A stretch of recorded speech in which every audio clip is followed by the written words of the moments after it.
Know basics के इस channel पे आप सबों का फिर से स्वागत है दोस्तों।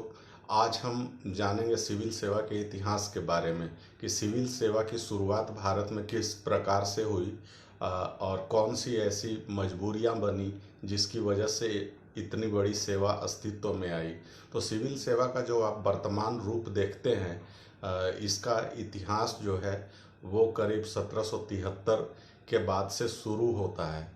लेकिन अगर भारत के इतिहास को देखें तो मौर्य काल में चाणक्य का जो अर्थशास्त्र है और उससे जो मौर्य काल के शासन प्रशासन और कर संग्रह राजस्व संग्रह से संबंधित जो जानकारी मिलती है और जो विभागीय स्तर पे जिस तरीके से काम होते थे, तो मौर्य काल में भी कुछ इसी तरीके की व्यवस्था थी। वर्तमान व्यवस्था पूरी तरीके से तो उस समय नहीं थी, लेकिन स्वरूप लगभग वही था। बाद के समय में अगर देखें तो गुप्त काल में वो व्यवस्था थोड़ी कमज़ोर पड़ती है। कर संग्रह की एक अलग व्यवस्था होती है। उसके बाद भारत में जब मुस्लिम शासन शुरू होता है सल्तनत काल में, तो वो भी एक अलग स्वरूप में होता है, क्योंकि उस समय शासन और प्रशासन जो था वो तुर्की और अरबी प्रणाली के आधार पर चलाए जा रहे थे। उसके बाद फिर एक मुगलों का दौर आता है। तो मुगलों के समय भी जो शासन व्यवस्था थी और ख़ास करके भूमि राजस्व और अन्य जो टैक्स की वसूली की जो प्रक्रिया थी, वो भी कुछ आज से मिलती जुलती व्यवस्थाएं थी। उसके पहले अगर खास करके अकबर के समय में जो मनसबदारी व्यवस्था शुरू हुई, तो उसकी मनसबदारी व्यवस्था में भी वर्तमान सिविल सेवा का कुछ अंश नज़र आता है।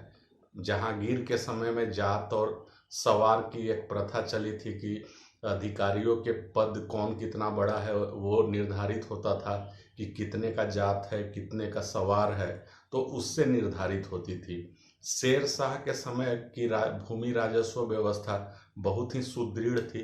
उसी को अकबर ने अपनाया था एक तरीके से। तो हम अगर कहें तो वर्तमान जो सिविल सेवा का आप रूप देखते हैं, जो काम करने का तरीका देखते हैं, खास करके टैक्स कलेक्शन से संबंधित, तो वो व्यवस्था शेर शाह सूरी की चलाई हुई है। हालांकि पूरी तरीके से नहीं, वो भी परिवर्तित हुआ है इसका रूप, लेकिन इसकी शुरुआत आप कह सकते हैं कि शेर शाह सूरी के समय से हुई। उसे अकबर ने फिर आगे बढ़ाया और ब्रिटिश काल में ये कुछ अलग रूप में आया। तो वर्तमान जो सिविल सेवा की बात हो रही है, तो इसका असली जो विकास शुरू हुआ वो ब्रिटिश इंडिया के समय में हुआ।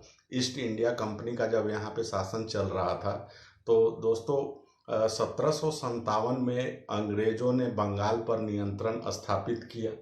पलासी का युद्ध उन्होंने जीता, सिराजुद्दौला की हार हुई और नवाब बनाए जाते हैं मीर जाफर। अंग्रेजों ने मीर जाफर को नवाब बनाया और अपने अनुसार से एक कठपुतली शासक की तरह उसे यूज़ किया। और जो बंगाल की राजस्व व्यवस्था थी, वो राजस्व व्यवस्था पूरी तरीके से अंग्रेजों के नियंत्रण में आ गए। तो वहाँ से बिहार बंगाल उड़ीसा की उन्हें दीवानी भी मिली हुई थी। खास करके बक्सर का युद्ध होने के बाद जो इलाहाबाद की संधि होती है, तो वहाँ के बाद से बिहार बंगाल और उड़ीसा की दीवानी मिल जाती है अंग्रेजों को। तो जब राजस्व की वसूली जब होने लगती है, तो वो ईस्ट इंडिया कंपनी के कर्मचारियों के द्वारा किया जाता है। शीर्ष पर जो होते हैं, यहाँ पे एक बात और भी है कि जो ईस्ट इंडिया कंपनी के जो काम थे मुख्यतः दो रूप में थे। एक तो सैन्य व्यवस्था थी और दूसरी राजस्व व्यवस्था थी। तो सैन्य व्यवस्था को देखने के लिए उनकी एक अलग सिस्टम था और राजस्व व्यवस्था को देखने के लिए एक अलग व्यवस्था थी। तो राजस्व व्यवस्था का जो मुख्य जो बात थी उसमें टैक्स कलेक्शन एक बहुत बड़ा मुद्दा था। तो टैक्स कलेक्शन कैसे होता था, तो शीर्ष पर तो अधिकारी जो होते थे वो अंग्रेज अधिकारी ही होते थे, कंपनी के अधिकारी होते थे। ईस्ट इंडिया कंपनी के अंतर्गत वो काम करने वाले लोग होते थे। उन्हीं के नियंत्रण में पूरे बंगाल बिहार और उड़ीसा में टैक्स का कलेक्शन होता था, खास करके भूमि राजस्व, चुंगी कर या अन्य जो टैक्स होते थे। तो जब टैक्स का कलेक्शन शुरू हुआ तो ईस्ट इंडिया कंपनी के कर्मचारियों का वेतन पहले से ही कम था, क्योंकि वो उनके नौकरी में रखने से पहले ही उनको व्यापार करने की छूट भी दी गई थी कि आप नौकरी भी कर सकते हैं, व्यापार भी कर सकते हैं, तो वेतन कम रखा गया था। अब यहाँ पे जो टैक्स कलेक्शन का जो एक सिस्टम या ढांचा जो विकसित किया ईस्ट इंडिया कंपनी ने, उसमें भारतीयों को भी शामिल किया। वो भारतीय लोगों के माध्यम से टैक्स का कलेक्शन करते थे और निगरानी ईस्ट इंडिया कंपनी के अधिकारी करते थे, कर्मचारी करते थे। अब ऐसी स्थिति में क्या हुआ कि भ्रष्टाचार पनपने लगा और वो भ्रष्टाचार इतना ज़्यादा बढ़ गया कि कहा जाता है कि जो 100 रुपये जाने चाहिए थे ईस्ट इंडिया कंपनी के खजाने में, तो वो 100 रुपये नहीं जाके 10 रुपये 20 रुपये ही खजाने तक पहुंचते थे। बाकी सारे हिस्सा जो है वो भ्रष्टाचार की बलि चढ़ जाता था। और इसमें दोनों तरफ के अधिकारी जो थे या कर्मचारी थे, लिप्त थे। दोनों तरफ का कहने का मतलब कि ईस्ट इंडिया कंपनी के अंग्रेज कर्मचारी भी और भारतीय कर्मचारी भी, दोनों के साठ गांठ से भ्रष्टाचार बहुत ज़्यादा फैल रहा था। अब हम लोगों ने पीछे की वीडियो में देखा हुआ है कि स्थिति ईस्ट इंडिया कंपनी की ऐसी हो गई कि जो उन्होंने एक टैक्स कलेक्शन का अनुमान लगाया था, उतना टैक्स कलेक्शन उन्हें प्राप्त नहीं होता है और कंपनी लगभग दिवालियेपन की शिकार हो चुकी थी। उन्होंने ऐसी स्थिति में ब्रिटिश सरकार से 10 लाख पाउंड का एक लोन मांगा।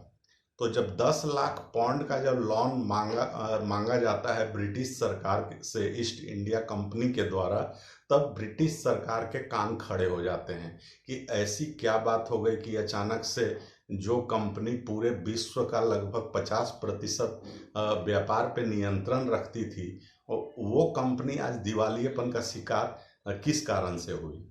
अब इसके लिए ब्रिटिश संसद में आवाज़ उठती है, विरोधी दलों के द्वारा उसके जांच पड़ताल की बात होती है। ऐसी स्थिति में ब्रिटिश पार्लियामेंट के द्वारा 2 कमेटी गठित की जाती है। एक बनती है सेलेक्ट कमेटी और दूसरी बनती है सीक्रेट कमेटी। तो दोनों कमेटियां अपनी पूरी रिपोर्ट, कंपनी के पूरे कार्य प्रणाली को जांच पड़ताल करती है। शुरू से ईस्ट इंडिया कंपनी ने किस तरीके से भारत में काम किया, उनका टैक्स कलेक्शन का सिस्टम क्या था, भारत में किस तरीके से खर्चे किए जा रहे थे, अधिकारियों और कर्मचारियों की भूमिका क्या थी, इन सारे चीज़ों की बारीकी से जांच पड़ताल हुई। अंत में निष्कर्ष ये निकाला गया कि जो कंपनी की ये स्थिति हुई है, इसका एक बड़ा कारण है भ्रष्टाचार। तो अब इस भ्रष्टाचार को कैसे खत्म किया जाए, ये बात उठने लगी। तो टैक्स कलेक्शन का जो सिस्टम है, इसमें चेंज करना होगा। तो इसको चेंज करने के लिए क्या किया जाए, तो सबसे पहली चीज़ तो की गई कि कंपनी के कर्मचारी और अधिकारियों के निजी व्यापार करने के जो अधिकार दिए गए थे, उसे खत्म कर दिया गया। वो किसी भारतीय से या अन्य किसी लोग से वो नजराना नहीं ले सकते थे, गिफ्ट नहीं ले सकते थे, इस पे पाबंदी लगा दी गई। साथ में कंपनी के कर्मचारियों का वेतन भी बढ़ा दिया गया। ये भी महसूस किया गया कि कर्मचारियों के वेतन जो हैं वो बहुत कम है। तो ये एक बड़ा कारण है भ्रष्टाचार का। और एक और सिस्टम लाया गया कि जिला स्तर पे एक टैक्स कलेक्शन का सर्वोच्च अधिकारी होना चाहिए, जिसके नियंत्रण में पूरा टैक्स कलेक्शन हो एक जिले के अंतर्गत। उस जिला का जो सर्वोच्च अधिकारी होगा उसे डिस्ट्रिक्ट कलेक्टर कहा गया। तो पहले जो डिस्ट्रिक्ट कलेक्टर बिठाए जाते हैं, 1773 में रेगुलेटिंग एक्ट लाया जाता है, पहला संसदीय नियंत्रण स्थापित किया जाता है ईस्ट इंडिया कंपनी के ऊपर, और वारेन हेस्टिंग्स गवर्नर जनरल थे। तो इस प्रकार से 1773 में रेगुलेटिंग एक्ट आने के बाद डिस्ट्रिक्ट कलेक्टर का पोस्ट क्रिएट किया जाता है और वो पूरे जिले का वो हेड होंगे और पूरी राजस्व या कर वसूली जो होगी, चाहे वो भूमि कर से संबंधित हो, चुंगी कर हो या अन्य जो भी टैक्स हो, उन सब चीज़ों की पूरी जिम्मेवारी जो है वो कलेक्टर को दे दी गई। यहीं से सिविल सेवा की शुरुआत हुई और आज भी आप देखते हैं कि कलेक्टर जो बोला जाता है, तो कलेक्टर जो शब्द आया वो रेवेन्यू कलेक्शन से रिलेटेड है, तो वहीं से कलेक्टर शब्द आया है। तो इस प्रकार से एक जिला स्तर पे डिस्ट्रिक्ट कलेक्टर पोस्ट की शुरुआत हुई और इनका वेतन जाहिर सी बात है कि बहुत ज़्यादा किया गया। वेतन इतना ज़्यादा था कि उस समय अच्छे लोगों को आकर्षित करने के लिए कि यूरोप के अच्छे लोग, खास करके इंग्लैंड के ज़्यादा से ज़्यादा लोग भारत में इस अपनी सेवा देने के लिए आकर्षित हो, वेतन को बहुत ज़्यादा किया गया। तो इस तरीके से शुरुआत हुई। अब इसका विकास कैसे होता है इसको हम देखते हैं। तो डिस्ट्रिक्ट कलेक्टर का पद तो बना दिया गया, सिस्टम वही काम कर रहा था। तो जो कर्मचारी थे उनको तो भ्रष्टाचार की लत लगी हुई थी। अब कितना भी अगर कड़ाई किया जाएगा तो वो कम हो सकता है, पूरी तरीके से खत्म नहीं किया जा सकता है। भ्रष्टाचार को खत्म करना इतना आसान नहीं है। तो ये चीज़ें अब भी चल रही थी, भ्रष्टाचार की मात्रा कम हो गई थी लेकिन भ्रष्टाचार खत्म नहीं हुआ था। समय बीतता गया, फिर गवर्नर जनरल बनाए जाते हैं लॉर्ड कॉर्नवालिस। तो लॉर्ड कॉर्नवालिस 1786 में जब भारत के गवर्नर जनरल बनकर आते हैं तो उसके पहले वो अमेरिका में पदस्थापित होते हैं और अमेरिका में स्वतंत्रता संग्राम जो लड़ा जाता है तो अंग्रेजी सेना का प्रतिनिधित्व तो कॉर्नवालिस ही कर रहे थे और वहाँ पे जो अमेरिकी उपनिवेश था वो इंग्लैंड के हाथों से निकल गया था। लेकिन कॉर्नवालिस एक योग्य प्रशासक थे, एक बहुत बड़े विद्वान किस्म के व्यक्ति भी थे वो। तो इंग्लैंड के लोग या कह लें इंग्लैंड की सरकार या ईस्ट इंडिया कंपनी वो जानती थी कि ये जो है काफ़ी योग्य व्यक्ति हैं, तो उनको भारत में मौका दिया जाता है एक और जब कॉर्नवालिस भारत में आते हैं तो वो अमेरिका में उन्होंने जो लूज़ किया था वो भारत में उसको हासिल करना चाहते हैं। तो वो जब आते हैं तो एक पूरी सिस्टम को बदलने की शुरुआत करते हैं। इसमें वो कई तरीके के सुधार करते हैं, जैसे कि वो पहली चीज़ तो है कि प्रशासनिक सेवा जो है इसकी शुरुआत या जन्मदाता इन्हें ही कहा जाता है। क्यों कहा जाता है वो भी हम आएंगे। दूसरी, वो पुलिस की शुरुआत करते हैं, पुलिस सेवा की का भी जन्मदाता उन्हें माना जाता है। कॉर्नवालिस कोड लेकर आते हैं, न्यायिक सेवा और कोर्ट कचहरी से जुड़े हुए मामलों का भी उन्हें जन्मदाता माना जाता है। तो ये इन सारी चीज़ों की वो शुरुआत करते हैं। तो भारत में जो ब्रिटिश ईस्ट इंडिया कंपनी का शासन चल रहा था तो उसके मुख्य रूप से 3 पिलर होते हैं। एक पिलर होता है सेना, दूसरी होती है पुलिस और तीसरी होती है प्रशासनिक सेवा, जिसे ICS कहा जाता है, इंडियन सिविल सर्विस, या शुरू में इसे इंपीरियल सिविल सर्विस भी कहा जाता था। तो इंपीरियल सिविल सर्विस को फर्स्ट पिलर कहा जाता था ब्रिटिश शासन का और इसे steel frame of British rule भी कहा जाता था, लोहे की चौखट। वो शब्द अभी भी इस्तेमाल होता है, भारतीय प्रशासनिक सेवा के लोगों के लिए यह शब्द अभी भी इस्तेमाल होता है। तो कॉर्नवालिस जब आते हैं तो वो क्या करते हैं, डिस्ट्रिक्ट कलेक्टर का पद तो पहले से चला आ रहा था, अब उन्होंने क्या किया, फादर ऑफ सिविल सर्विस क्यों कहा जाता था, तो उन्होंने कॉर्नवालिस ने प्रशासनिक सेवा को 2 भागों में बांट दिया। एक को कोवेनेटेड सर्विस कहा गया, सिविल सर्विस, और दूसरे को अनकोवेनेटेड कहा गया, अर्थात अनुबद्ध मतलब आउट ऑफ रूल। बहुत सारे काम ऐसे होते थे जो कि रूल में जिसका कोई वर्णन नहीं है, बतलाया नहीं गया है। वहाँ पे स्वविवेक से फैसला लेना होता था। तो वो अधिकार कोवेनेटेड सीसीएस जिसको कहा गया, सीसीएस वाले अधिकारी ही ले सकते थे। तो यही सीसीएस जो है वर्तमान अगर रूप देखें तो ये सिविल सर्विस या आईएएस आज के समय में कह लें ये था। और ये जो है दूसरे दर्जे की सेवा थी और इसी दो हिस्सों में बांटने के लिए इन्हें फादर ऑफ सिविल सर्विस कहा गया। और इसकी सैलरी इनकी ज़्यादा थी और इनका हर चीज पर नियंत्रण था।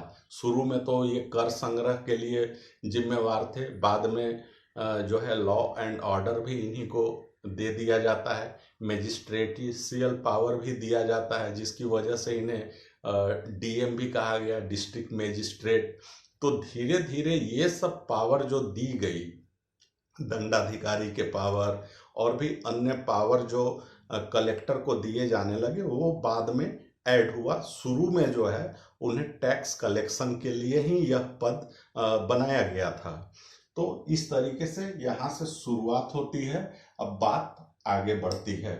कार्नवालिस की एक और भी सोच थी। वो भारतीयों को भ्रष्ट समझते थे, तो वो चाहते थे कि इस सेवा से, इस सर्विस से भारतीयों को बिल्कुल ही दूर रखा जाए।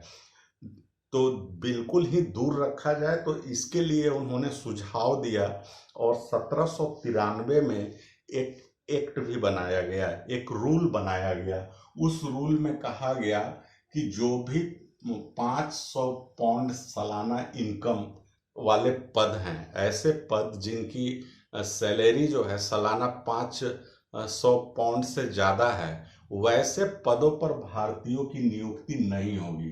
तो ऐसी स्थिति में जो है ये सीसीएस या आईसीएस कह लें, इसमें भारतीयों के लिए प्रवेश बिल्कुल रोक दिया गया, भारतीयों को नहीं लिया जाता था।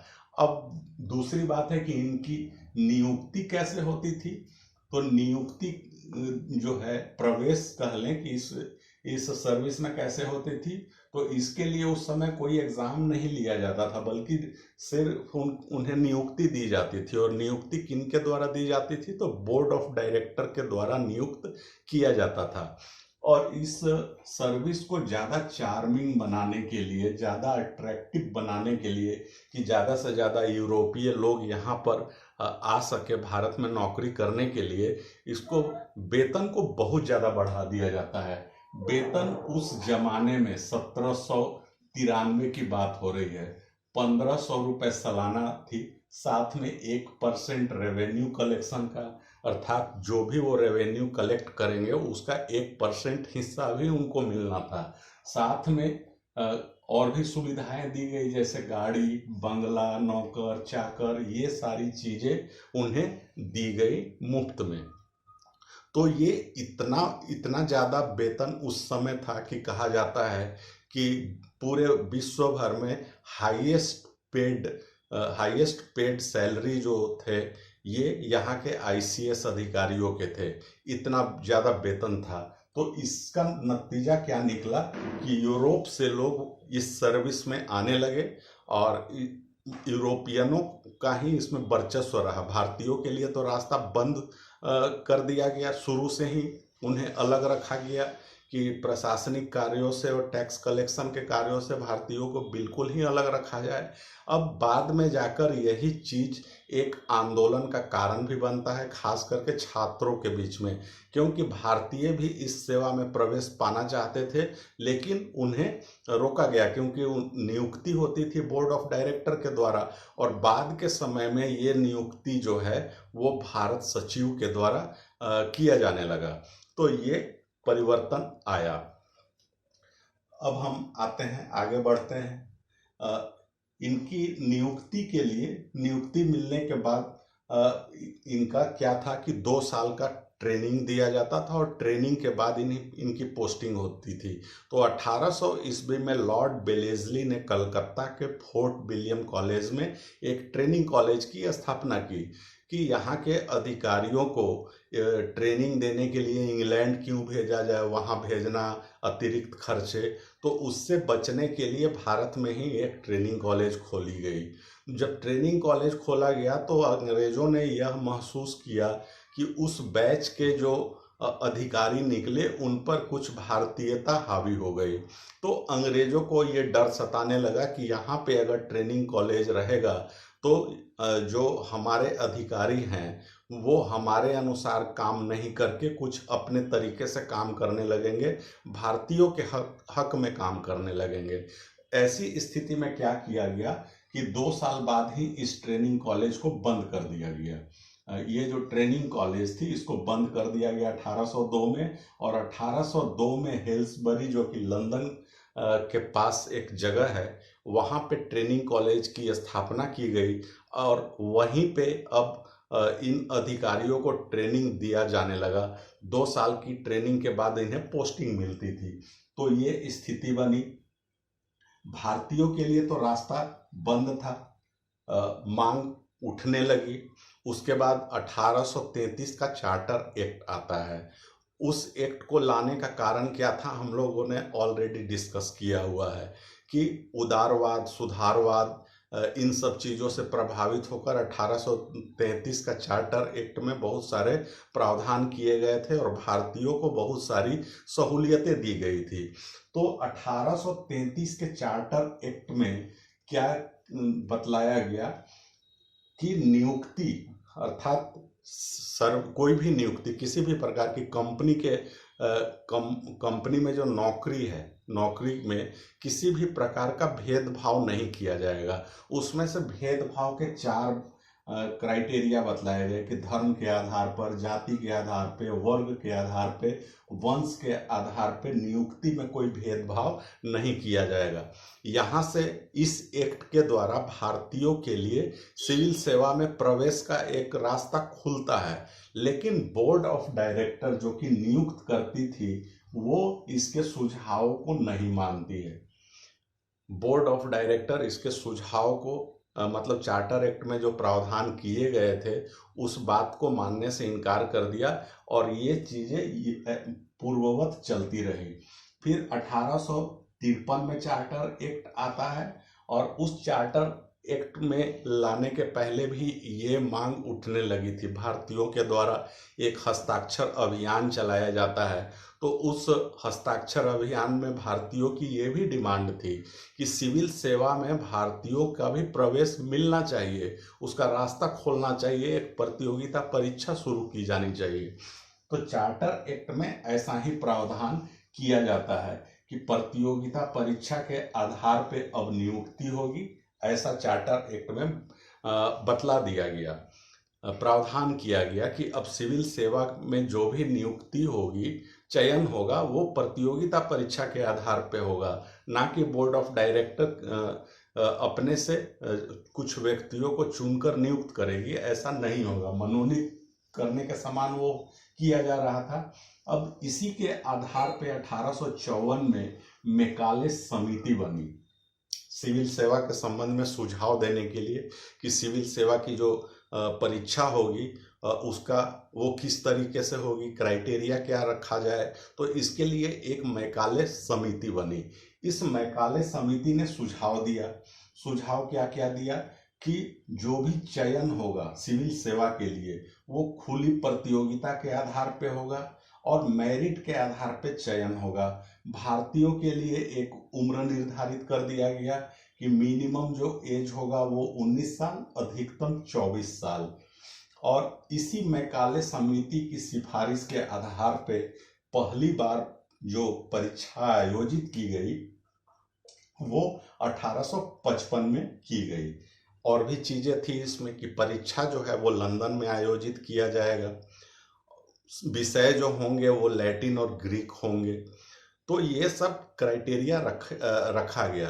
तो ये सब क्राइटेरिया इसलिए रखा गया था कि अब भी भारतीय आसानी से नहीं पहुंच पाए सिविल सेवा में, भारतीयों को रोकने के लिए ही ये सारे क्राइटेरिया रखे गए थे। उस जमाने में कौन लंदन, या आज के समय में भी अगर सिविल सेवा की एग्ज़ाम लंदन में किया जाने लगा तो कितने लोग लंदन जाकर एग्ज़ाम देंगे, और वो भी भाषा ग्रीक और लैटिन हो। तो ग्रीक सीखिए, लैटिन सीखिए, उसके बाद आप एग्ज़ाम में अपियर होइए, ये कहाँ से हो सकता था। तो कठिन बनाया गया था, तभी भी प्रवेश का रास्ता तो खोला गया, लेकिन प्रवेश के लिए काफी सारी कठिनाइयां, व्यवधान उत्पन्न किया गया, प्रावधान रखे गए। वैसे 1858 में ये जो 24 वर्ष का जो अधिकतम उम्र था, इसको घटाकर 23 साल कर दिया जाता है। उसके बाद 1861 में फिर एक चेंज लाया जाता है, सिविल सर्विस एक्ट। इसमें इंपीरियल सिविल, इसी को ICS कहा गया, इंपीरियल सिविल सर्विस। और इसके लिए बतलाया गया कि परीक्षा जो होगी वो लंदन में होगी और विषय जो होंगे वो ग्रीक और लैटिन होंगे। और अब उम्र को, जो अधिकतम उम्र 24 से 23 किया गया था, उसे और भी घटाकर 22 साल कर दिया गया। और साथ में ये भी कहा गया कि वही लोग परीक्षा में अपियर हो सकते हैं जो भारत में 7 साल रह चुके हों। तो ये कुछ क्राइटेरिया रखे गए। अब इसके आधार पे भारतीय तो एग्जाम में अपियर तो हो ही सकते थे। तो 1863 में सत्येंद्रनाथ टैगोर, जो कि रविंद्रनाथ टैगोर के भाई थे और देवेंद्रनाथ टैगोर के बेटे थे, पहले भारतीय होते हैं जो कि सिविल सेवा में चुने जाते हैं। और इनकी पोस्टिंग जो है सो बम्बई में होती है। ये ध्यान रखिएगा कि उनकी पोस्टिंग कहाँ की गई थी, तो बम्बई में की गई थी। उसके बाद 1866 आता है और इसमें मैक्सिमम एज जो 22 साल था उसे और भी घटाकर 21 साल कर दिया जाता है। कि भारतीय को जब प्रवेश मिलने लगा, शुरुआत हुई, तो एज को फिर से घटा दिया जाता है। उस समय वायसराय होते हैं लिप्टन, इसका बहुत ज़्यादा विरोध भी होता है। अंततः क्या होता है कि 1869 में तब भी 3 और भारतीय इस सिविल सेवा के लिए चुने जाते हैं। वो कौन होते हैं, तो रमेश दत्त, बिहारी लाल और सुरेंद्रनाथ बनर्जी। लेकिन सुरेंद्रनाथ बनर्जी का जो चयन होता है, तो उन्होंने उनका एज के मामले में विवाद उत्पन्न होता है। एज का मामला क्या था उनके साथ, तो उन्होंने अपनी जन्म तिथि जो बतलाई थी वो हिंदू कैलेंडर के आधार पे बतलाई थी, और यहाँ पे अंग्रेजी कैलेंडर जो था वो कुछ और था। तो इसकी वजह से एक विवाद उत्पन्न किया गया, और इस विवाद की वजह से इनको सिविल सेवा में प्रवेश देने से मना कर दिया गया। सिलेक्शन होने के बाद भी सुरेंद्रनाथ बनर्जी को सिविल सेवा में प्रवेश नहीं मिला। उसके बाद 1871 में सुरेंद्रनाथ बनर्जी फिर से एग्जाम में अपियर होते हैं और फिर सेकेंड टाइम चुन लिए जाते हैं। चुन लिए जाने के बाद इनकी पोस्टिंग जो है असम के सीलहट डिस्ट्रिक्ट में की जाती है। 4 साल के बाद ही 1874 में इनसे एक न्यायिक चूक हो जाती है, त्रुटि आती है कुछ इनके, और वो त्रुटि कोई बहुत बड़ी नहीं थी, छोटी सी त्रुटि थी। इसको अंग्रेजों ने बहुत बड़ा मुद्दा बनाया, उनके ऊपर आरोप गठित किया गया और इसकी सुनवाई के लिए इन्हें लंदन जाना पड़ा। अंततः ये परेशान होकर सर्विस से रिजाइन कर देते हैं, और कहीं कहीं ये भी आता है कि बर्खास्त किया अंग्रेजों ने। हालांकि इन्होंने सिविल सेवा से रिजाइन कर दिया कि अंग्रेज चाहते ही नहीं कि भारतीय इसमें शामिल हो इस सेवा में, तो मैं ऐसी सेवा को रिजाइन करता हूँ, ये रिजाइन कर देते हैं। तो ये ध्यान रखिएगा, सुरेंद्रनाथ बनर्जी से जुड़ा हुआ मामला 2 बार सेलेक्ट होते हैं। पहली बार एज का विवाद हुआ था, उसके आधार पे इनको प्रवेश नहीं दिया गया। दूसरी बार इन्हें जब प्रवेश दिया गया, असम के सीलहट में इनकी पोस्टिंग होती है, लेकिन न्यायिक चूक होती है इनके साथ, उस पर इन पे आरोप गठित किए जाते हैं, उसकी सुनवाई होती है लंदन में, तो उससे परेशान होकर अंततः ये रिजाइन कर देते हैं। फिर 1876 का समय आता है।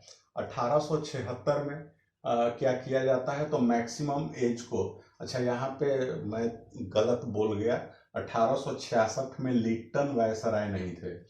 वो वायसराय जो थे लिप्टन इस समय में होंगे, इनके समय में अधिकतम उम्र को फिर से घटा दिया गया, 21 से घटा के 19 वर्ष कर दिया गया। 1876 में मैक्सिमम एज को फिर से घटाकर 19 वर्ष कर दिया गया। जब 19 वर्ष अर्थात मिनिमम भी 19, अधिकतम भी 19, तो मात्र एक अटेम्प्ट ही भारतीयों को मिलना था।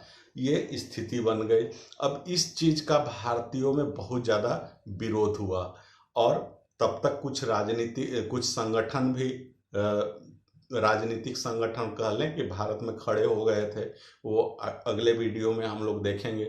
उसमें से एक महत्वपूर्ण संगठन था इंडियन एसोसिएशन। इस संगठन का, इस संस्था का गठन सुरेंद्र नाथ बनर्जी, जो कि सिविल सेवा से रिजाइन कर चुके थे, उन्होंने इसकी स्थापना की थी। और आनंद मोहन बोस जो थे वो भी इस संगठन में शामिल थे और बहुत सारे स्टूडेंट का एक और भी स्टूडेंट यूनियन था कलकत्ता का, कलकत्ता स्टूडेंट एसोसिएशन करके। तो इन दोनों संगठनों ने, इंडियन एसोसिएशन ने और कलकत्ता स्टूडेंट एसोसिएशन ने एक बहुत बड़ा आंदोलन खड़ा किया जिसे सिविल सर्विस मूवमेंट के नाम से जाना जाता है, सिविल सेवा आंदोलन के नाम से जाना जाता है। इसमें मांग क्या रखी गई? तो उम्र सीमा बढ़ाई जाए, अर्थात अधिकतम उम्र जो है उसको बढ़ाया जाए। परीक्षा जो है उसका आयोजन भारत में भी होना चाहिए और विषय जो लैटिन और ग्रीक रखे गए हैं वो उसकी आवश्यकता क्या है? भारत में नौकरी करनी है तो ग्रीक और लैटिन जान के हम क्या करेंगे? भारतीय भाषाओं को इसमें शामिल किया जाना चाहिए। ये सारे बात उठे इस आंदोलन में। और बाद के समय में भी ये सब मुद्दा तो रहता ही है कि भारत में परीक्षा आयोजित होना चाहिए। ये बहुत बड़ा मुद्दा रहा एक राष्ट्रीय आंदोलन का। तो इस प्रकार से एक आंदोलन चला। अंततः लिप्टन चले जाते हैं, उसके बाद रिपन आ जाते हैं वायसराय बनकर। तो वो 1882 में अधिकतम उम्र को 21 साल कर देते हैं। उसके बाद सिविल सेवा का विकास इस तरीके से चलता रहता है। अनवरत जो है सो भारत में अभी भी अंग्रेजों की नीति तो वही होती है कि भारतीयों को इसमें प्रवेश नहीं देना है, उसमें व्यवधान उत्पन्न करना है अलग अलग नियम बना के। 1886 में एक एचिंसन कमीशन बनाया गया और इनका जो सुझाव था वो ये था कि प्रशासनिक सेवा है इसको 3 भागों में बांटने का सुझाव दिया। उसमें एक भारतीय सिविल सेवा जिसको आईसीएस कहा गया, इसकी परीक्षा लंदन में होनी चाहिए। दूसरा प्रांतीय सिविल सेवा जो स्टेट सिविल सर्विस देखते हैं आज के समय में भी वो उस, और तीसरा जो कैटेगरी है अधीनस्थ सेवा, सब ऑर्डिनेट सिविल सर्विस। तो प्रांतीय और अधीनस्थ सेवा जो है इनकी परीक्षा भारत में भी हो सकती है। और उम्र का क्राइटेरिया रखा गया, सुझाव दिया गया 19 से लेकर 23 तक, मिनिमम 19 अधिकतम 23। उसके बाद लंदन में लोक सेवा आयोग के गठन की बात की गई कि लोक सेवा आयोग होगा भारत में सिविल सर्वेंट के चयन के लिए। और यही लोक सेवा आयोग जो है एक एग्ज़ाम कंडक्ट करके चयन करेगी।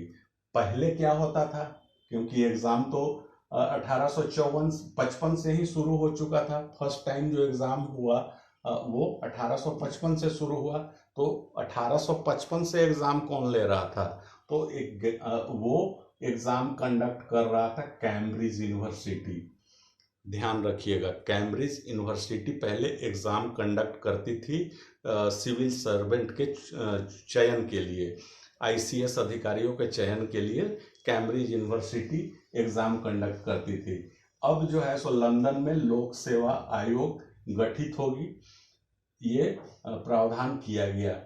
उसके बाद 1893 में हाउस ऑफ कॉमन्स, मतलब इंग्लैंड का लोअर हाउस, जैसे हमारे यहाँ लोकसभा है वैसे ही ब्रिटेन में क्या है तो हाउस ऑफ कॉमन्स है, उसमें प्रस्ताव पारित कर दिया गया कि भारत में एग्ज़ाम कराने की बात इसमें की गई, लेकिन यह लागू नहीं हुआ। अंततः 1912 में एक और कमीशन बनता है, एलिंगस्टन कमीशन। इसमें सुझाव दिया गया कि एग्ज़ाम जो है सो दोनों ही जगहों पे लिए जाएं, लंदन में भी लिए जाएं और भारत में भी लिए जाएं। इसमें साथ में एक और सुझाव दिया कि 25% जो सीट हैं वो उच्च कुल के भारतीयों और अंग्रेज जो भी हैं, उच्च कुल के अंग्रेज और भारतीय जो हैं उनसे भरा जाए, उनके लिए 25% सीट रिजर्व रखा जाए। वो उच्च कुल के लोग कौन कहे जाएंगे? तो लंदन में जो रहते हैं वैसे भारतीय और वैसे ब्रिटिश लोगों की बात की गई इसमें। उसके बाद गवर्नमेंट ऑफ इंडिया एक्ट 1919 का आया। इसमें भारत में एग्जाम कंडक्ट करवाने का प्रावधान किया गया और इसी के आधार पे 1922 ईस्वी में फर्स्ट टाइम भारत में एग्जाम कंडक्ट हुआ सिविल सर्विस का। और ये एग्जाम इलाहाबाद, पहला एग्जाम जो है सिविल सेवा का वो 1922 में इलाहाबाद में होता है और दूसरा जो एग्जाम है वो दिल्ली में रखा जाता है। 1924 में एक ली कमीशन बनाई गई। ली कमीशन ने सुझाव दिया कि भारतीय सिविल सेवा में यूरोपियन और भारतीयों का अनुपात 50-50 होना चाहिए। उसके बाद भारत में यूपीएससी के गठन की बात की गई और 1 अक्टूबर 1926 को यूपीएससी का गठन कर दिया गया और सर रॉस बॉलकर इसके चेयरमैन बनाए गए।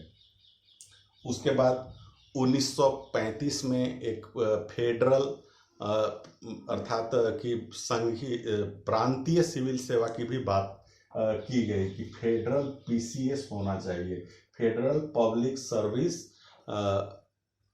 कमीशन होना चाहिए। तो ये बात की गई।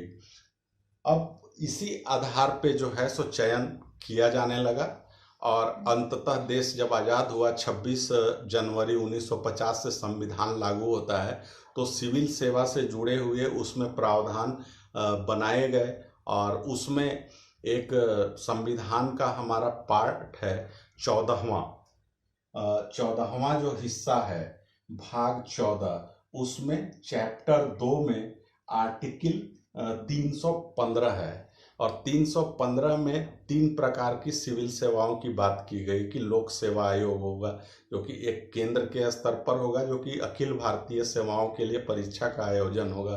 दूसरा राज्य लोक सेवाएं होंगी जो कि राज्य के सिविल सेवा के लिए परीक्षा आयोजित करेगी और तीसरा एक कहा गया जेपीएससी। जेपीएससी का मतलब होता है ज्वाइंट पब्लिक सर्विस कमीशन। तो इसमें प्रावधान ये है कि एक से ज़्यादा राज्य अगर चाहें तो केंद्र को वो लेटर लिख सकते हैं। वैसी स्थिति में यूपीएससी जो है एक से ज़्यादा राज्यों के लिए एक combined civil service exam conduct कर सकती है। अब यूपीएससी से जो अधिकारी चुने जाते हैं उनकी नियुक्ति राष्ट्रपति करते हैं। जेपीएससी के केस में भी राष्ट्रपति नियुक्त करेंगे और स्टेट लोक सेवा आयोग से जो सिविल सेवा के लिए चुने जाएंगे उनकी नियुक्ति राज्यपाल करते हैं। तो ये था दोस्तों सिविल सेवा का भारत में इतिहास, किस प्रकार से इसकी शुरुआत हुई और कैसे इसका विकास हुआ और कैसे इसका वर्तमान स्वरूप विद्यमान है। तो एक बात ध्यान रखिएगा दोस्तों कि शुरू में इसका उद्देश्य जो रखा गया था इस सेवा का वो रेवेन्यू कलेक्शन था। बाद में वो और भी अधिकार उनको दिए जाने लगे, मजिस्ट्रेट का पावर दिया गया और भी अधिकार जो है सो दिए जाने लगे। तो बहुत ज़्यादा जो है सो अधिकार आईएएस अधिकारियों को दिए गए। स्वतंत्रता के बाद अलग अलग कमिटियों के द्वारा समय समय पर अलग अलग सिफारिशें की गई हैं और उसी के आधार पे चयन का क्या तरीका हो, सब्जेक्ट क्या क्या हो, उनसे संबंधित नियम को लागू किया गया और उसी के आधार पे सिलेक्शन या एग्ज़ाम कंडक्ट होते हैं और सिलेक्शन होता है। तो उम्मीद करता हूँ कि ये वीडियो आपको पसंद आया होगा। अगर अच्छा लगा हो तो लाइक करें, शेयर करें, दोस्तों के बीच में, स्टूडेंट्स के बीच में शेयर करें। इस चैनल को सब्सक्राइब कर लीजिए, नोटिफिकेशन की घंटी जरूर से बजा दीजिए। धन्यवाद दोस्तों।